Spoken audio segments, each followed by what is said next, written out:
And the sister-in-law of UC Berkeley graduate student Yael Nadam was just released by Hamas a few days ago. You can see her in the pink pajamas there. Yael flew to Israel and had an emotional reunion with her family. Our Itay Hod spoke with Yael today. So Itay, you have been following this family's story basically every single step of the way. I know you've been basically in constant contact with them.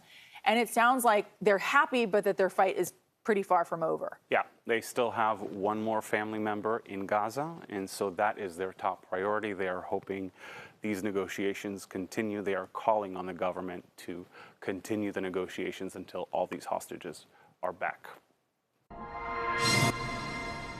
For 53 days, Yael Nadam Kirst of Berkeley has been waiting for this exact moment. Hi everyone, this is the Kirst family. We finally have everyone back, and we want to say thank you for everyone for helping us bring her back. Hi everybody, thank you for everything you did.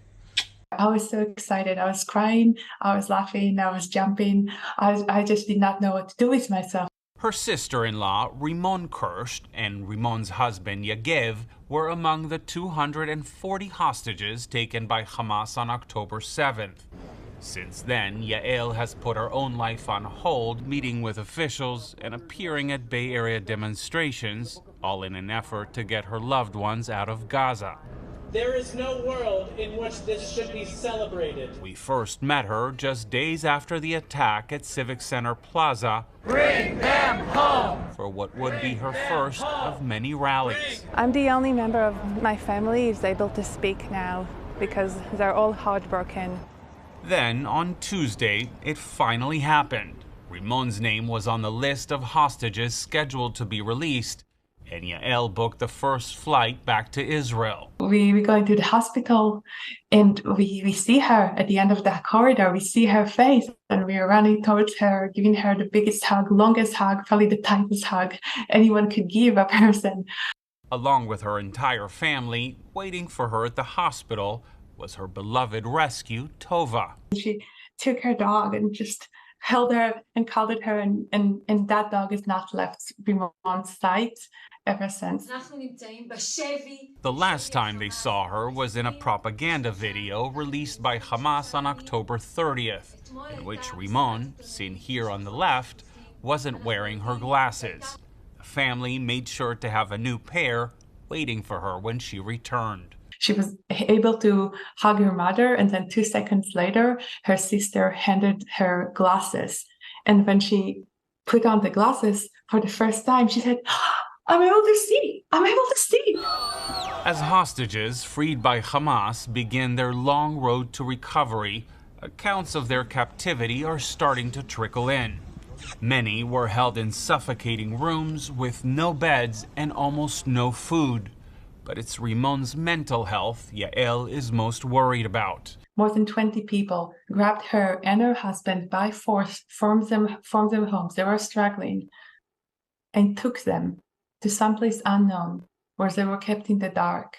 And they did not know every day what's going to happen to them. The moment is bittersweet. Rimon's husband Yagev is still being held in Gaza. But for now, they are thankful. The family, including Rimon here with her dog, sent us this video from the hospital in Tel Aviv to share with the Bay Area. And we're going to work harder to bring everyone home. Yagev is still missing. We've not forgotten about him. We've not forgotten about everyone else. So we are continuing to fight for everyone. Thank you. Thank you. Thank you everybody. We love you. Love you. Wow, I think one of the first questions that people have when they hear stories like this is, what more can we say about what happened to them? You mentioned a little bit about that, but not a lot. And it sounds like there's a reason for that, right? Yeah, you'd expect with over 100 hostages released that we'd be hearing a lot more stories about what happened to them in captivity. What were the conditions there like? How were they treated? Did they get medication? Were they fed?